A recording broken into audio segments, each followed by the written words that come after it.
आने वाले समय में जब मतगणना होगा 23 नवंबर को उस भाव को देखता हूँ जिसमें कमल फूल के प्रति और संतोष दानवे के प्रति आपका भाव है।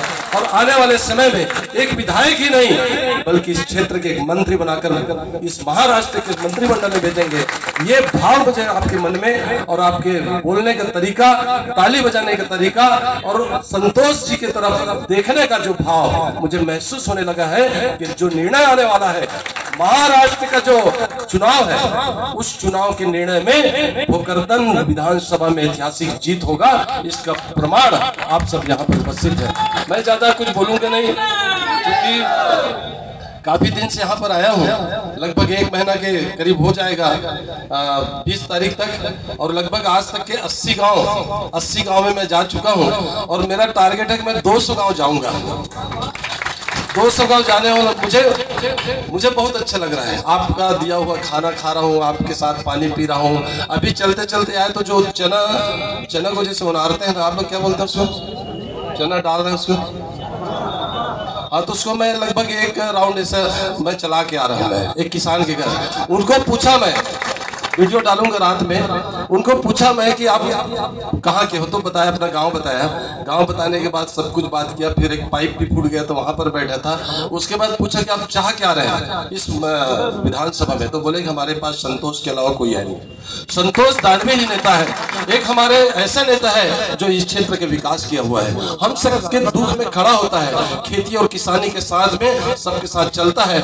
ऐसे नेता को हम विधायक बनाकर महाराष्ट्र के विधानमंडल में भेजेंगे। ये उन्होंने मुझे कहा।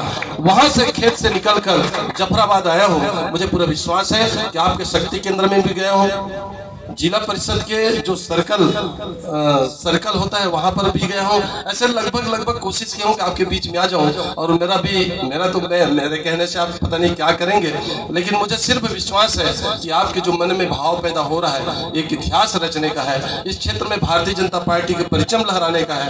इस क्षेत्र में राव साहब जी का नाम, चाहे वो सड़क निर्माण हो, चाहे पुल निर्माण हो, चाहे वो पानी का जो नदी को बांध करके हमारे तरफ फाल बोलते हैं उसको, हाँ, वो बनाए हो, ऐसे कई काम हमारे दानवे साहब जी ने इस क्षेत्र का विकास किया है। उस क्षेत्र के विकास के बदले में आपको कमल फूल में बटन दबाने के लिए भारतीय जनता पार्टी के कार्यकर्ता रात और दिन काम करना है। मैंने शक्ति केंद्र के बैठक और परिषद में कहा कर निकला हूँ कि आप सब गांव में बैठक करें और बैठक करने के बाद डोर टू डोर जाना चालू करें। मैं आपसे आग्रह करूंगा, मैं हाथ उठाऊंगा भी नहीं।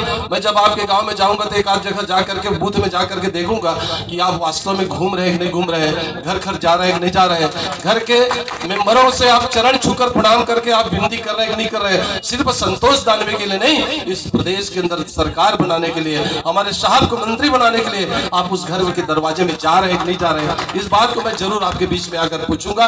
और मुझे पूरा विश्वास है कि मैंने जो आपसे वादा किया है और आपने मुझसे वादा किया है कि हम घर घर जाएंगे, घर के दरवाजे पे जाएंगे, माता और पिता का चरण छुएंगे, कमल फूल के लिए वोट मांगेंगे और हम सब आशीर्वाद मांगेंगे। सभी कार्यकर्ताओं ने मुझे विश्वास दिलाया है। इस विश्वास को आप कायम रखेंगे। क्योंकि मैं छत्तीसगढ़ से आया हूं, बहुत दूर से हूं, मेरा आपसे कोई परिचय नहीं है, सिर्फ एक ही परिचय है, वो परिचय है कमल फूल। जिस फूल के ताकत में, कमल के ताकत में, मोदी जी के परिचय में आप सबके बीच में बैठा हूं। आप सब मेरे परिवार हैं, मैं आपके परिवार के सदस्य हूं। मेरे हाथ जोड़कर विनती है, आप सब कमल फूल छाप के लिए काम करेंगे, भारतीय जनता पार्टी को जिताएंगे। भाई संतोष जी को आप विधायक तीसरी बार बनाकर प्रचंड बहुमत से, एक ने कहा कि हम इस बार रिकॉर्ड तोड़ेंगे, पिछले बार 32,000 से जीते थे, इस बार हम डबल वोट से जिताएंगे।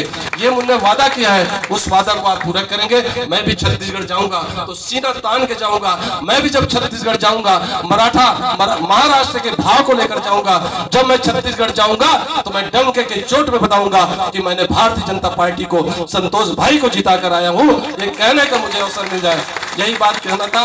क्योंकि मैं आपके बीच में आऊंगा, हो सकता है कब किसके पास पहुंच जाऊं पता नहीं, लेकिन यहाँ के लोग बहुत अच्छे हैं, हमारे भारतीय जनता पार्टी के सभी कार्यकर्ता बहुत अच्छे हैं। बस आपका परिणाम 23 को अच्छा है, जफराबाद का निर्णय अच्छा है और यहाँ पर एक तरफा भारतीय जनता पार्टी की जीत हो, यही अपेक्षाओं के साथ अपनी बात समाप्त करता हूँ।